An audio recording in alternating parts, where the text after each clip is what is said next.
Jai Gurudev. Jai Saparikashi Shri Guru Gaur Chandra. Jai Giraj Govardhanju Ki Jai. Welcome to Sri Chaitanya Saraswat Mission Morning Class. Nandava. Haribo.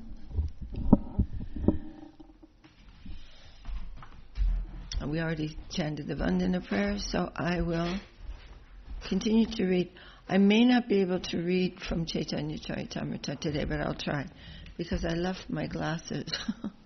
So I don't know, but we'll give it a good try. Jai Jai Shri Chaitanya Jaya Nityananda Jaya Dvaita Chandra Jaya Gaur Bhakta-vrinda. Jaya Jaya Shri Chaitanya Jaya Nityananda Jaya Dvaita Chandra Jaya Gaur Bhakta-vrinda. Jai. This is the last chapter of the Anchalila, chapter 20, the Shikshastakam prayers. We're now reading from text 28, and text 26 is, if one chants the holy name of Lord Krishna in this manner, he will certainly awake his dormant love for Krishna's lotus feet. In this manner, with full faith. Haribo, Jai Shri Krishna Das Kaviraj Ki Jai Shri Om Vishnu Paresi Bhaktivedanta Swami Prabhupada Ki Jai again. Kahite. So, and then text 27. We already read too. As Lord Chaitanya spoke in this way, his humility increased. Oh, we didn't read this one actually. I don't know if I can read the Bengali. Kahite kahite prabhura dainya badila Shuddha Bhakti Krishna Tai Magite Lagila. As Lord Chaitanya spoke in this way, his humility increased, and he began praying to Krishna that he could discharge pure devotional service. Premera svabhava jaha premera sambandha Saimane Krishna Mora Nahi Prema Ganda. Whenever there is a relationship of love of Godhead, its natural symptom is that the devotee does not think himself a devotee. Instead, he always thinks that he has not even a drop of love for Krishna. Purport.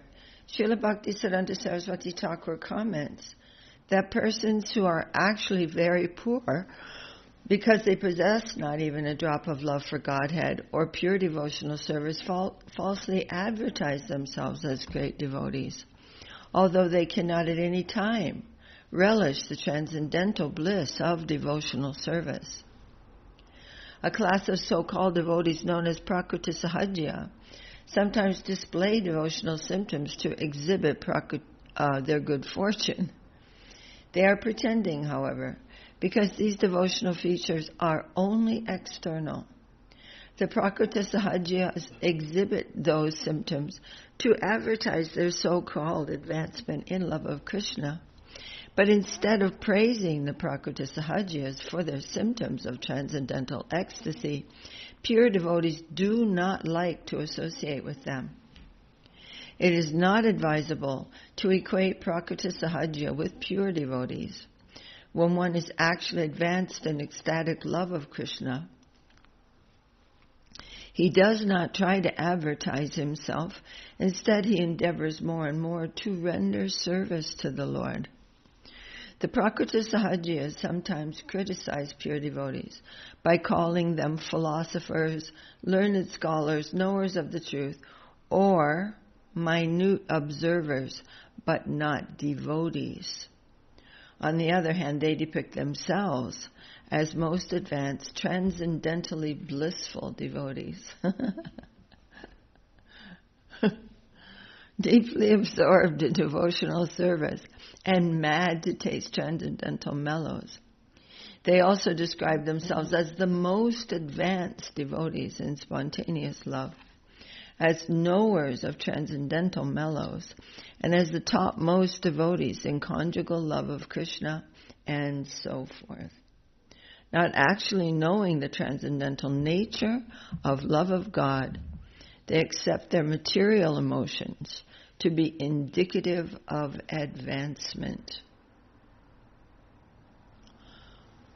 So these emotions that we feel as young devotees, we may feel some sort of emotion, but we can check ourselves. These emotions I felt before. These are just my emotion, just my emotional nature. And I felt them before, triggered by some pretty music or some feelings of romantic love or some anything. But they're not new. They're not transcendental, unknown, pure substance. So that's, we are who we are. But at least, and sometimes those things may happen. And it's not a bad thing. But we mustn't confuse those things with something that they are not. And of course, we are now in connection with great Vaishnavas. And because of that, of course, our lives have changed. And of course, we have some experience that is not what we have known before. But still, that is just natural when one comes into touch with a great soul. And so we don't want to start thinking of ourselves as a pure devotee or as some, transcendental thing, in some high prema position. Prema, we're just trying to see the environment as divine and as helping us in our devotional progress in the mood of surrender. And that is recommended for us. That is our duty, but not to get all crazy. Like the drums get really loud and everybody goes, that's okay. The enthusiasm in Kirtan is good, but we should not mistake that for something else. Not actually knowing the transcendental nature of love of God, they accept their material emotions to be indicative of advancement. In this way, they pollute the process of devotional service. To try to become writers of Vaishnava literature, they introduce their material conceptions of life mixed into pure devotional service. Because of their material conceptions, they advertise themselves as knowers of transcendental mellows, but they do not understand the transcendental nature of devotional service. So, not to discourage us, we are who we are. And with our own nature, we are making progress and we are feeling some enthusiasm. There's nothing wrong with that. What Srila Saraswati Thakur is saying is that this is not prema. The Prakriti Sahajas are thinking, something is prema. It is not. It doesn't mean there's something wrong with feeling so many different kinds of emotions in devotional service. But not to mistake one thing for another, that will be a problem. Because we're emotional beings, we're humans. We may feel overwhelmed with gratitude, for example. Really feel quite touched. Or to feel that some hard thing came and I learned a lesson by bowing down. That's very touching for us. No doubt. But we will still always think of ourselves and remember ourselves as practitioners. And prema, when Guru Maharaj says when prema will descend, one will have no control over that. It's a substance which is made of something. It is a much higher thing than we are. That is a different matter altogether, and we are not trying to grab that. We don't even know where it is. We're just doing our duty. And of course we're feeling a change in our lives and feeling happy and excited to hear all these beautiful things, all that. I'm not saying there's something wrong with that. Of course. We are who we are, but not to get deluded. And then Mahaprabhu is saying, Na danam, na janam, na sundarim kavitam, va jagadisha kamaye, mama janmani janmanishwari bhavatad bhaktira hoitu kitvai. O Lord of the universe, I do not desire material wealth, materialistic followers, a beautiful wife, or fruitive activities described in flowery language of the Vedas. All I want, life after life, is unmotivated devotional service to you. That's asking a lot. You can get a beautiful wife from the demigods, or a handsome, qualified husband, or money. All those things you can get from the demigods. But asking the Lord for pure devotional service, that's a rare thing. Dana jana nati magong kavita sundari Shuddha bhakti deha more Krishna kripakari. My dear Lord Krishna, I do not want material wealth from you, nor do I want followers, a beautiful wife, or the results of fruitive activities. I only pray that by your causeless mercy you give me pure devotional service to you, life after life. So, this is another verse which is saying very much the same thing. Ati dainye punamage daya bhaktadana apanare kare samashari jiva abhimana. In great humility, considering himself a conditioned soul of this material world, Sri Chaitanya Mahaprabhu again expressed his desire to be endowed with service to the Lord. Ainanda tanuja kinkaram patitam mam vishame bhavam buddha kripaya tavapada pankaja stita duli sadrisham vichintaya. O my Lord, O Krishna, son of Maharaj Nanda, I am your eternal servant, but because of my own fruitive acts, I have fallen in this horrible ocean of nescience. Now please be causelessly merciful to me. Consider me a particle of dust at your lotus feet.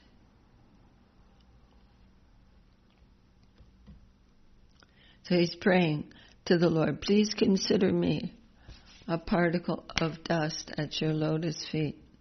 Tomara nitya dasha mui toma pasariya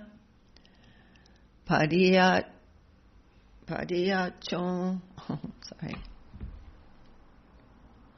bhavanave maya baddhahanya. I'm your eternal servant, but I forgot your lordship. Now I have fallen into the ocean of nescience, but have been conditioned by the material energy, the external energy. I am your eternal servant, but I forgot your lordship. Now I have fallen into the ocean of nescience and have been conditioned by the external energy.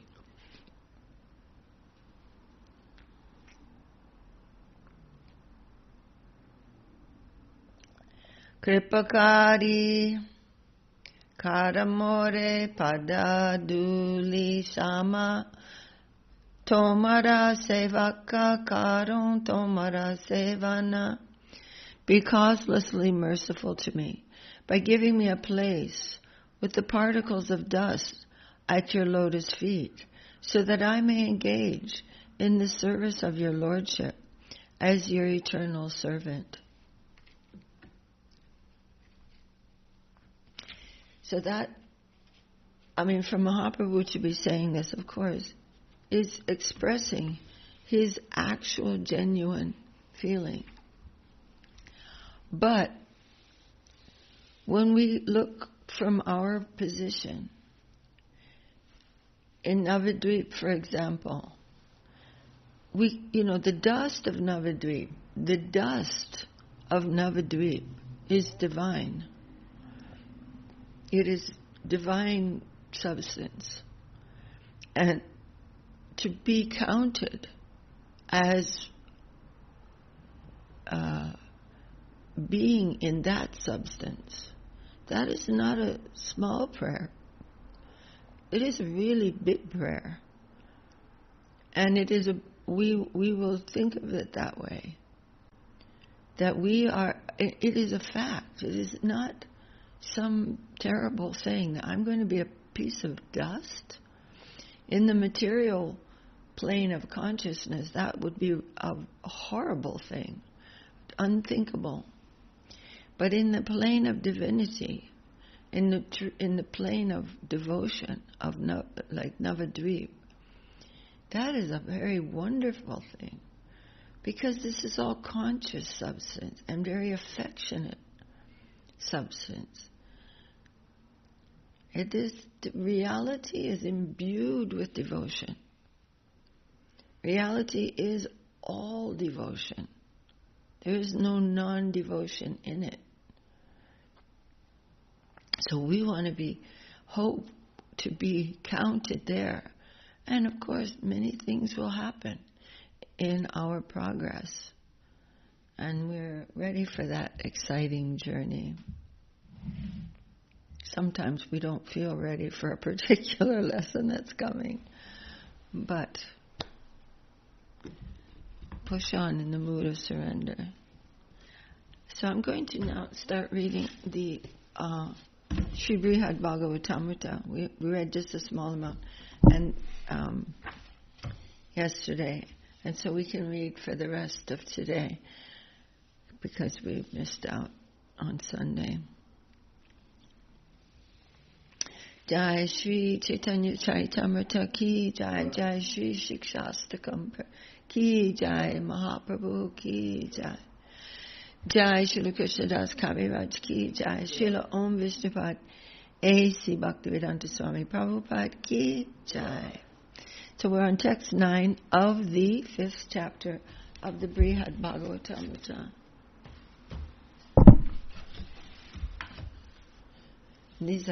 I'll just do my best to read here. Jai Srila Sanatana Goswami Pad ki Jai. Anye patarascha jad angsha leshato brahmadayo yasya vibhutayo mataha mayachaya syekshana vartini dasa jagatshistya Vananta Kairini. All other incarnations of Godhead expand from mere portions of His plenary portions. Great gods like Brahma are considered His material opulences. The demigods are considered to be the material opulences of the Lord. And material nature is His maidservant. Who is she? Whose order is she acting under? Standing always in view, ready to serve Him, she enacts the creation, protection, and destruction of the universe. That is a verse from Brahma Samhita. This is not a verse, but Shristi Stiti Pralaya. Sadhana Shakti Kachaye Vayasya Bhuvanani Vibharti Durga Ichanurupam Apiyasya Chachestatesa Govindamadi Purushang Tamaham Bhajami. All that's going on, that is all under the order of Govinda. Commentary. Incarnations like Matsya and Kurma manifest Krishna's potency less than fully. Those like Prithu Maharaj are jivas empowered by small sparks of his splendor, and Brahma and the other demigods are material reflections of Krishna's creative powers. Even the incarnations are not fully manifesting the Lord. And then there's the other incarnations, activation incarnations like King Prithu. You can find that story in the Bhagavatam. What to speak of the demigods. Authorities on the Vedic scriptures generally do not label as pastime incarnations. The authorities on Vedic scriptures generally do not label as pastime incarnations the demigods and other material vibhutis of Krishna. Now, maybe it's not necessary to mention this, but Brahma is a post, as we know, and, man is but the guinea stamp. I mean, the post is the guinea stamp, and the man is the stamp for that.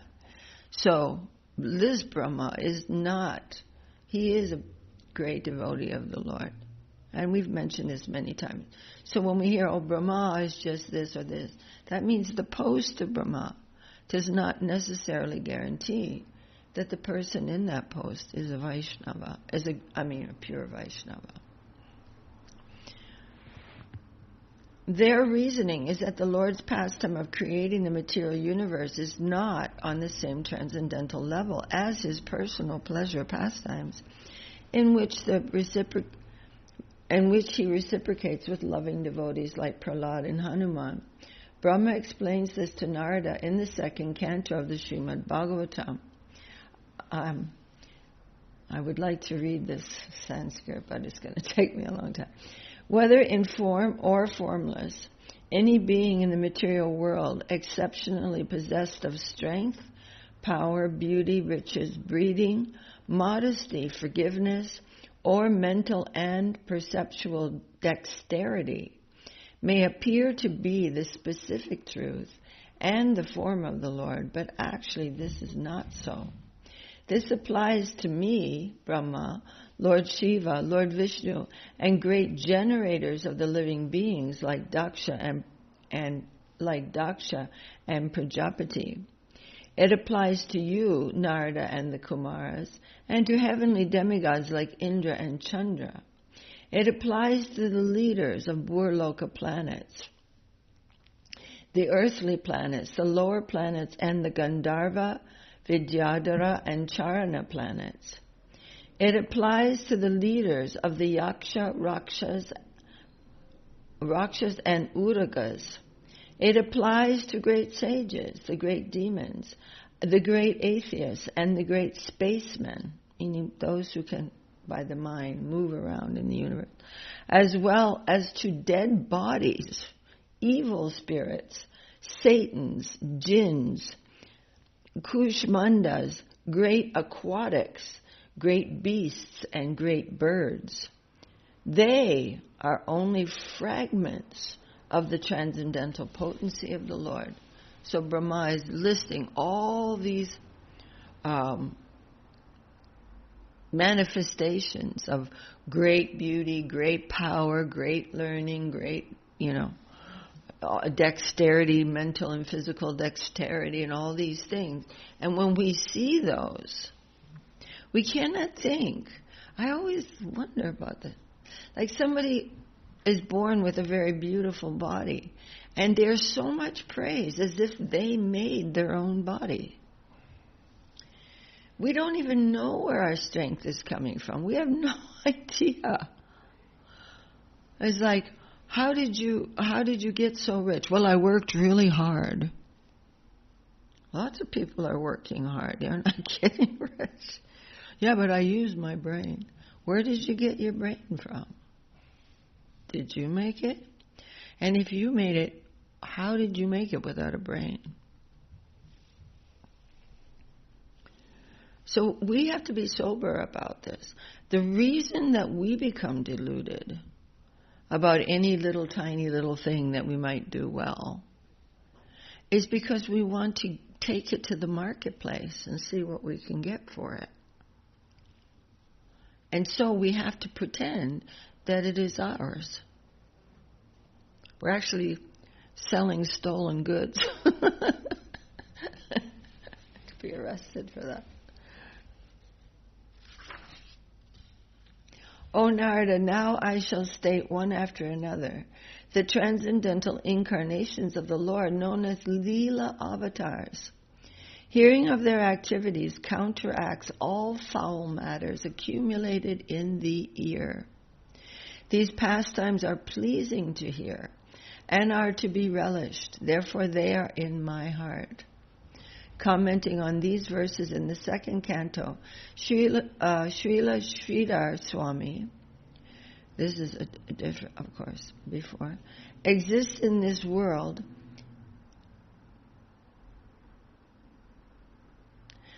explains that many opulent expansions of the Supreme Person exist in this world, and each of them displays part of the Supreme Lord's potency.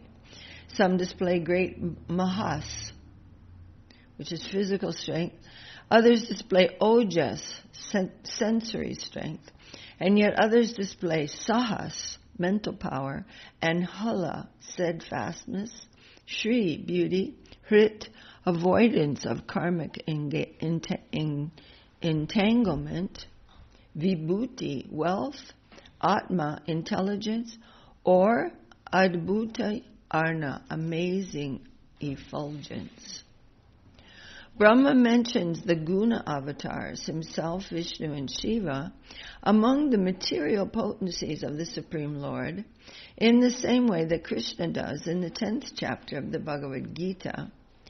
But starting with the verse beginning, Pradhanyato Yan, Brahma separately describes the transcendental pastime incarnations of the Lord. Brahma enumerates only the most prominent of these Leela avatars, because there are as many lesser-known pastimes avatars of Vishnu, more than could ever be listed. As Sri Sutta Goswami states, O Brahmins, the incarnations of the Lord are innumerable, like rivulets flowing from inexhaustible sources of water. Sri Krishna is Sattva Nidhi, the original source of all sattva, which Srila Sanatana Goswami defines here as compassion.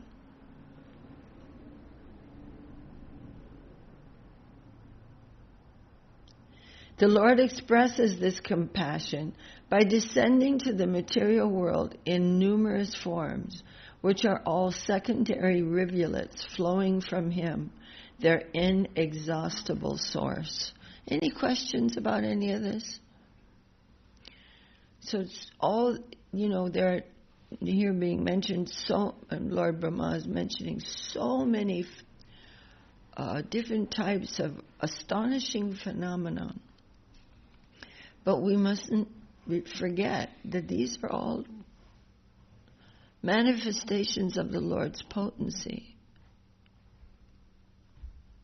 And what is the Lord's potency for?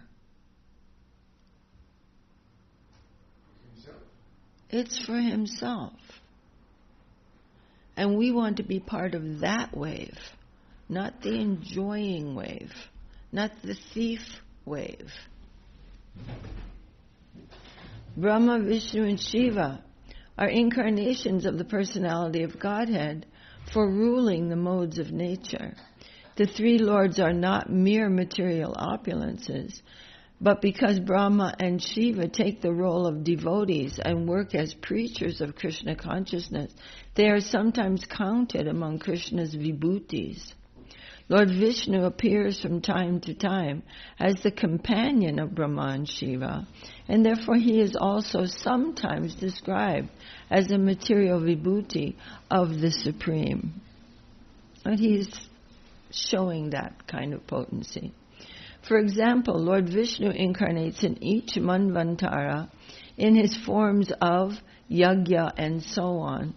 Strictly speaking, yajna and the other manvantara avatars are pastimes incarnations, but they are also considered vibhutis because they collaborate with Brahma and Shiva to uphold the reigns of the various manus, and because they sometimes accept the post of Indra.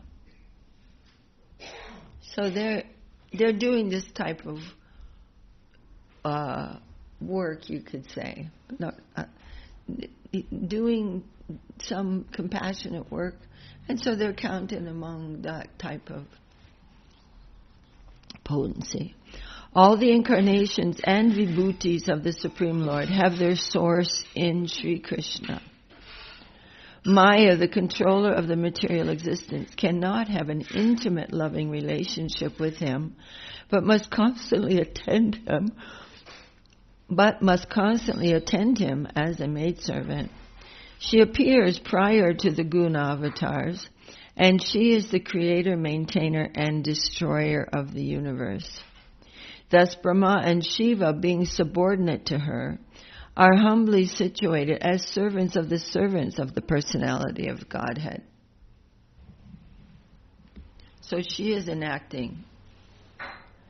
Even though Lord Shiva is the destroyer, and Lord Brahma is the creator, Lord Vishnu is the maintainer of the universe, but still, ostensibly, they are manifested from Maya Devi, who is the enacting. And this can be seen from different points of view, but we can understand that Lord Shiva is an expansion in this world, is an expansion of Sadashiva.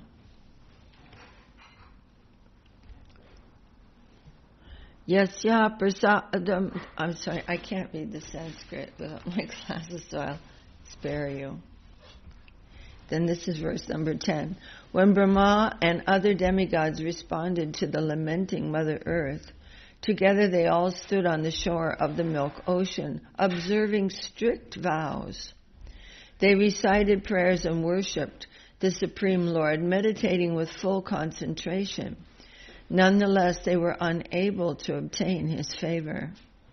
Commentary. At the end of the Dwapar Yuga, when armies of godless kings burdened the earth, the rulers of the universe found out for themselves that the Supreme Person cannot be easily seen by focusing the heart's attention in yogic samadhi.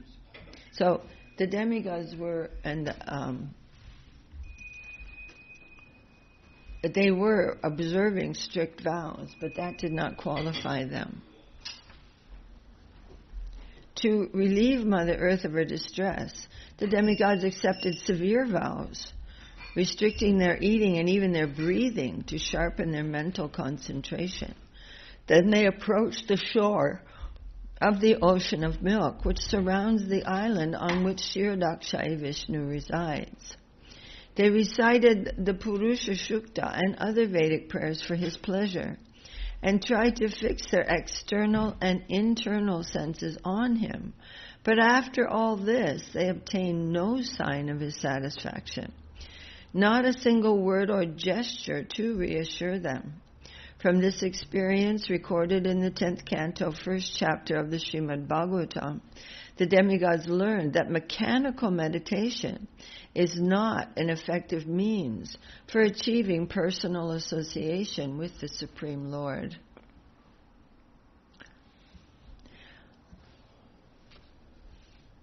So then this is verse number 11. Brahma then perceived in his heart the Lord's command, which he heard as an unembodied voice in the sky. He repeated that command to the demigods, and they all became satisfied.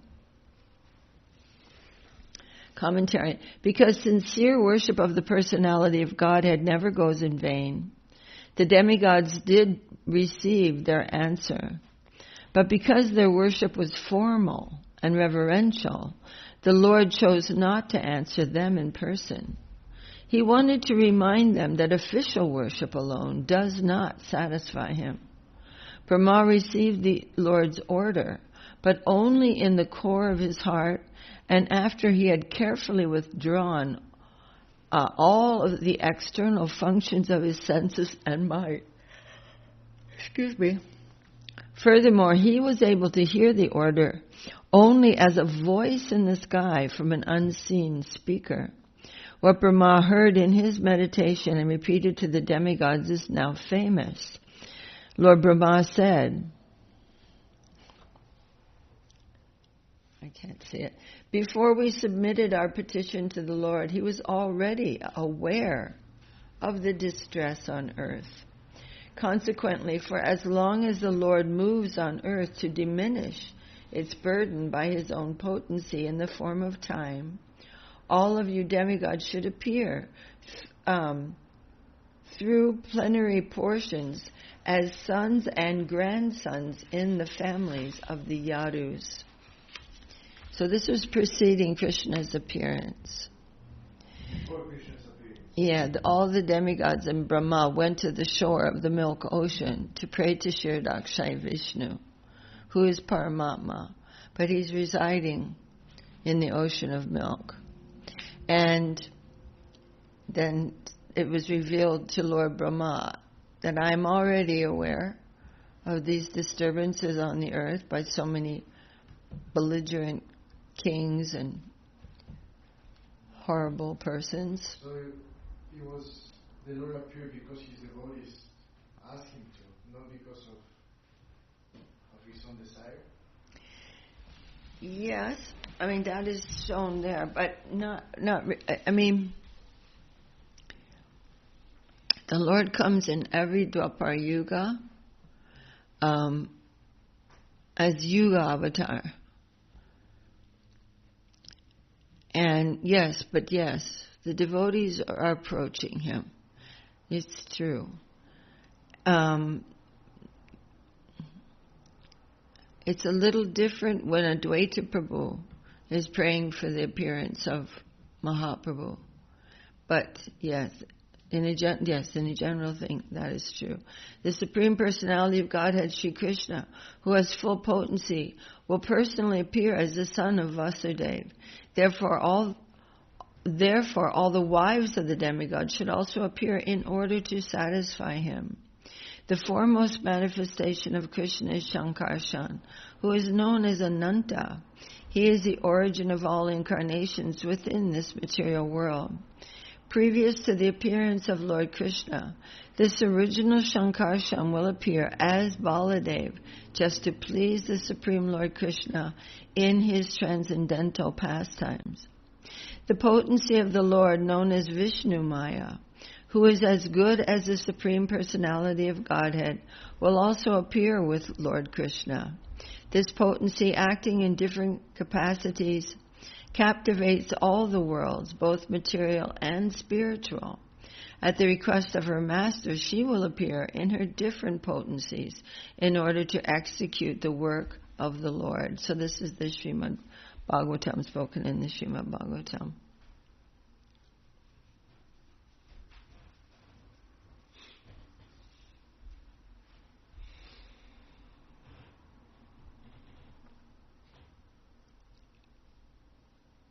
Then text number 12. Only in some confidential meetings did wise sages like Garga divulge who Krishna really is. He whom the personality of Godhead Narayan only partially equals. No one else even coming close. Thus we hear of Sri Krishna's presence in Mathura city as the deity called Dirga Vishnu, Mahahari, Mahavishnu, and Mahanarayan.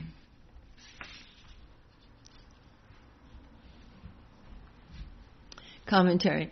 We should not surmise that when Krishna appeared in response to the request of the demigods, he did so only as another avatar of Sri Narayan. Krishna is the original Godhead, superior to Narayan, and Krishna's devotees, like the Pandavas, are superior to Narayan's devotees, including Garuda and the Lord's other attendants in Vaikuntha. Narada mentions that Garga Muni revealed Krishna's identity in some confidential meetings. Narada refers not to mention that these meetings had been with Nanda Maharaj. Nanda's position as the recipient of Krishna's mercy is so advanced that his name should not be mentioned until later, when the discussion reaches a higher level. Garga Muni only tactfully alluded to Krishna's supremacy. He said that Krishna and the Supreme Lord Narayan are equal in some ways. These words imply that although Narayan is like Krishna in the sense of his also being the source of all incarnations and having a divine form. The Lord of Vaikuntha is not equal to Krishna in all respects.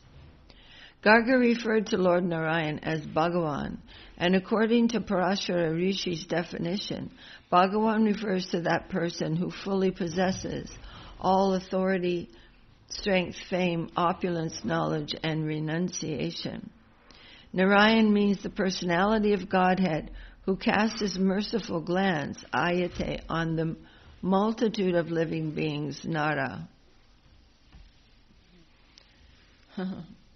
Ayana meaning glance, Nara ayana. He who glances mercifully on the multitude of living beings. By this glance, he bestows the potency of knowledge and action, thus engaging the jivas in useful and sanctifying activities. Only Lord Narayan equals Krishna in some respects. The secondary expansions of Godhead do not even begin to equal Krishna. The creative Purusha form of Vishnu is glorified as the source of all avatars.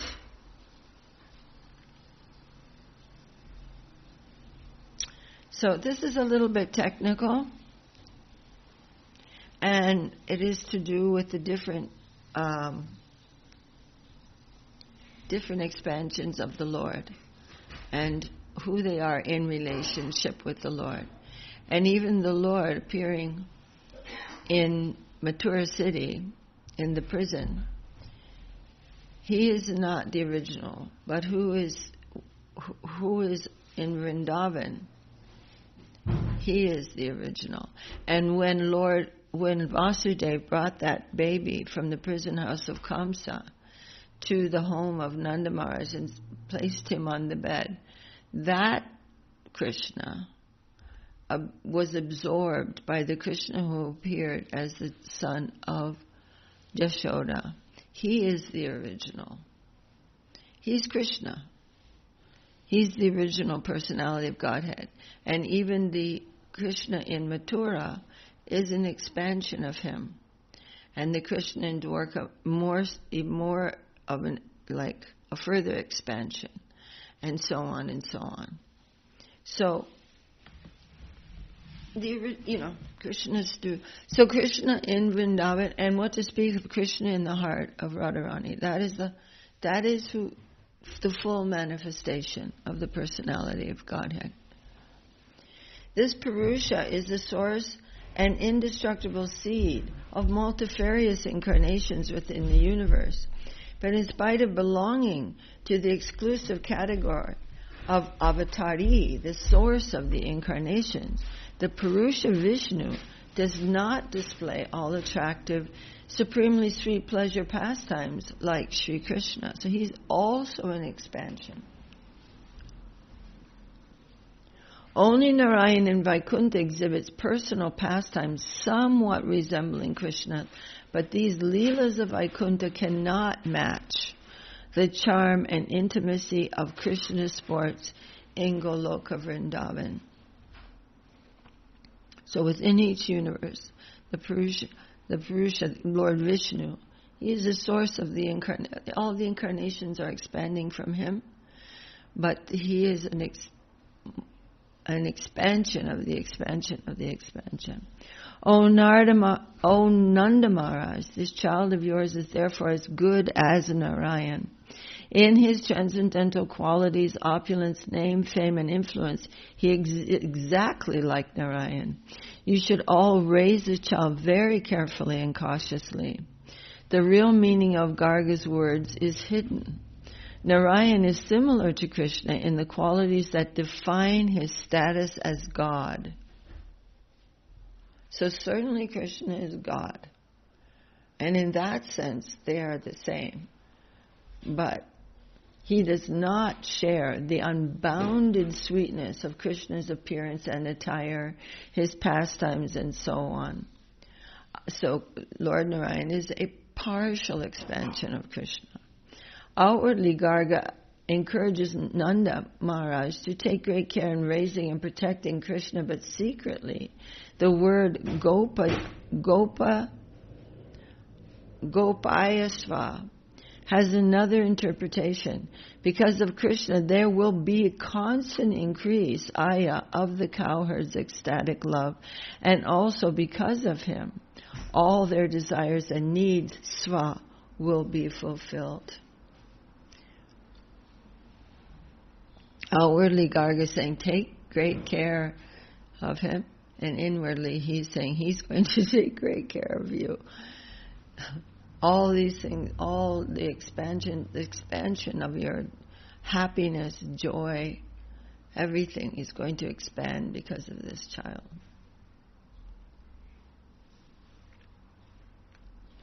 Do you have any question, Hari Dev?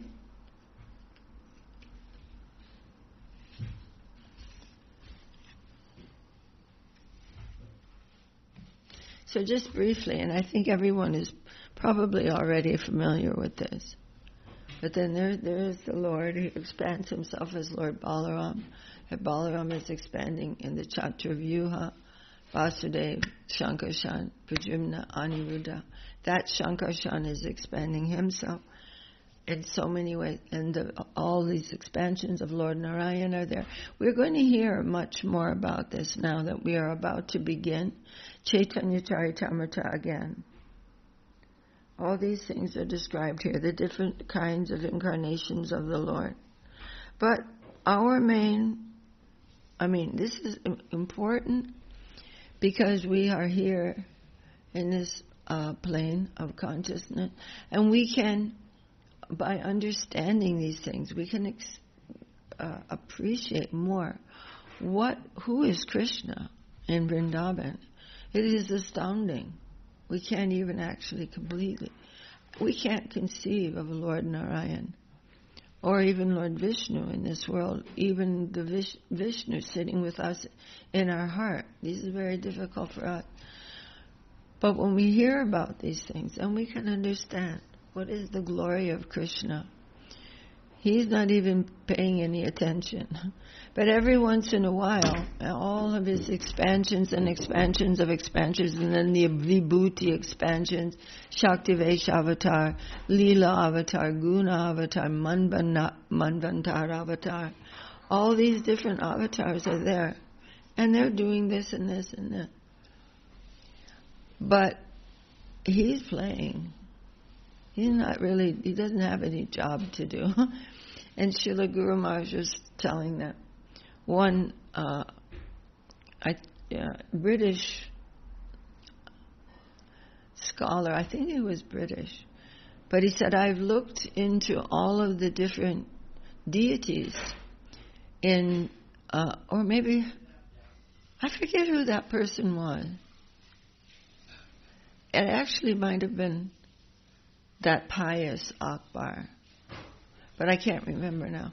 But anyway, he said, I've looked into all the deities that the Hindus are worshipping, and Krishna is definitely supreme, because he has nothing to do. He has no work. He's just playing. And what kind of play is that? Jai Sri Brihad-Bhagavatamrita ki jai, Srila Sanatana Goswami ki jai.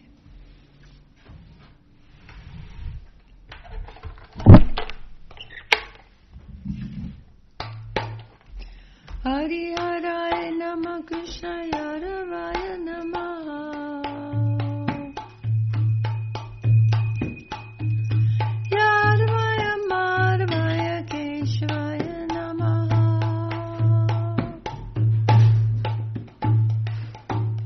Gopal Govinda Ram Shimadhusudan Giridhari Gopinath Madana Mohan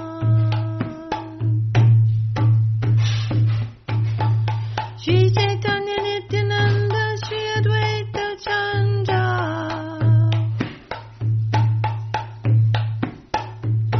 Gadadhar Shri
Hare Krishna, Krishna Krishna, Hare Hare.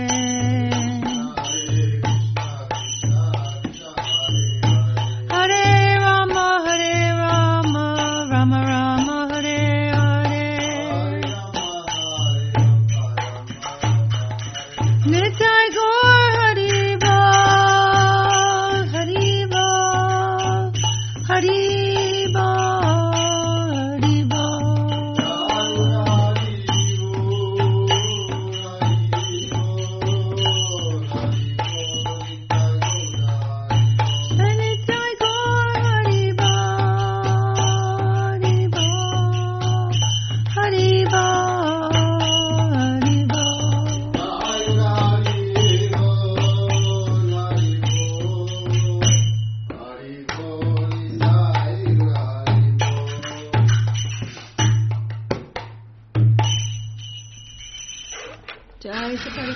Shri Guru Gaurachandra Ji ki jai. Jai Shri Giraj Govardhan Ji ki jai. Jai Om Vishnupai Paramhansa Pari Brajakacharya Astatar Siddha Shri Sriman Shri Bhakti Sundar Govindadev Goswami Maharaj ki jai. Jai Om Vishnupai Paramhansa Pari Brajakacharya Astatar Siddha Shri Sriman Srila Bhakti Rakak Shri Dharadev Goswami Maharaj ki jai. Shri Rupa Nuga Guru Varga ki jai. Namacharya Shri Laharidas Thakur ki jai. Jai Shri Narottam Shamananda Srinivas Thakur Prabhu ki jai. Sad Goswami Prabhu ki jai. Saparshad Shriman Mahaprabhu ki jai. Saparshad Shri Nityananda Prabhu ki jai. Shri Radha Krishna Gopa Gopinath Shyama Kunda Radha Kunda Giri Govardhan ki jai. Jai Chaitanya Saraswat Mat ki jai. Shri Chaitanya Saraswat Mission ki jai. Kol Kartal ki jai. Harinam Sankirtan ki jai. Ekadashi Titi ki jai. This is our today here in Salt Lake City's Ekadashi. Samaveda Vaishnava Mandala ki jai. Samaveda Bhaktivinoda ki jai. Srimati Tulsi Devi ki jai. Ittai Gaur Premanandi Hari Bol. Jai Srimati Sri Lekha Jai Didi. Gurudev ki jai. Thank you to all the wonderful night devotees that are with us this morning. Have a wonderful day. Devotional life. Hari Bol. Now I'm sad that I'm not hearing their names. Do you want me to tell you their names? Both ways is just Lavanya Didi is with us this morning. Vima Krishna Prabhu, Madhava Priya Didi, Shanta Didi, and Q. And then who? God knows who else. the Lord knows. Hari Bol.